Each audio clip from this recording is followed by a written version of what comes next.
I didn't expect this story to feel this unsettling. Hi everyone, welcome to Stories and Sanity. This is Vedanshi and this is my first book review video and I'm really glad that you are here. So recently I ended up picking up a book which is based on this movie trailer and honestly I didn't even think that I would read this. I am still new to reading consistently and I usually go for love stories and books that are based on societal themes. But I this book wasn't even on my list. Also, a little about me. I am a stay-at-home mom, a tutor, and an author too. I have written a memoir-style fiction called Saltwater Roots. It is about a girl which is being brought up in an disturbing Indian household, and she navigates her life through physical and emotional trauma, through societal expectations, and everything in between. So, but we'll talk about that another day. So, let's talk about the book that completely surprised me. Let's talk about The Housemaid because this book is genuinely the definition of worth the hype. So, the story starts with Millie. She becomes a housemaid at the Winchester Manor. She is really secretive from the very first chapter, like she is hiding something really big, and she is desperate, she is broke, and honestly, she comes off as this pitiable girl you just want to root for. And then you find out that she is on parole because she spent the last 10 years in prison for some reason that you'll get to know afterwards. And immediately the tension is there, and you're like, okay, what's the story of this girl? Then we have Nina, the wife. At first, she seems really calm, polite, and composed, rich lady vibes. But let's be real, readers, you knew in your gut from the very first page that something is really wrong here. And quickly, she transforms into this insanely unpredictable woman. She has full temper tantrums and emotional chaos, and the kind of what is happening in this house unpredictable, and she makes the entire manor feel uncomfortable.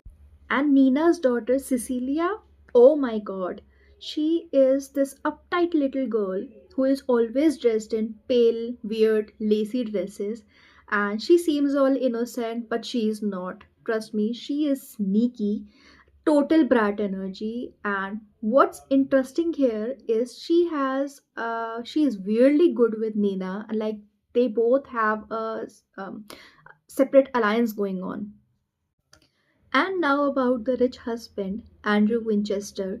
He is portrayed in the book as ridiculously handsome, like everyone is fan of his smile and he's so pretty and all. He is patient, he is calm, and he seems genuinely in love with his wife even when she is spiraling. He is patient, he is composed, and honestly, nothing about him feels suspicious at all until it is. And then there's an Enzo. He is gardener or landscaper. He is Italian or something. He doesn't understand English much from the very first chapter. He can't speak English too. And he is more in the Winchester manner than the other houses. And Millie notices from the beginning that there is a tattoo on his arm with the name Antonia inside a heart, and you're like, okay, random detail, but trust me, it's not random. Freida McFadden is genuinely scary smart because she drops these little things so casually, and later on, you realize that she was playing chess the whole time. Her writing style is super bingeable, short chapters, easy language, no fillers, and after reading, sometimes you're like, okay, one more chapter, and suddenly it's 3 a.m. Structurally, the book is divided into three parts, and each division really matters because each part doesn't change the story or the events, it changes how we understand them or how we perceive the story. So, the story is told in two-person perspective, one is Nina and one is Millie, and it is even more unsettling this way because we are constantly into unreliable minds.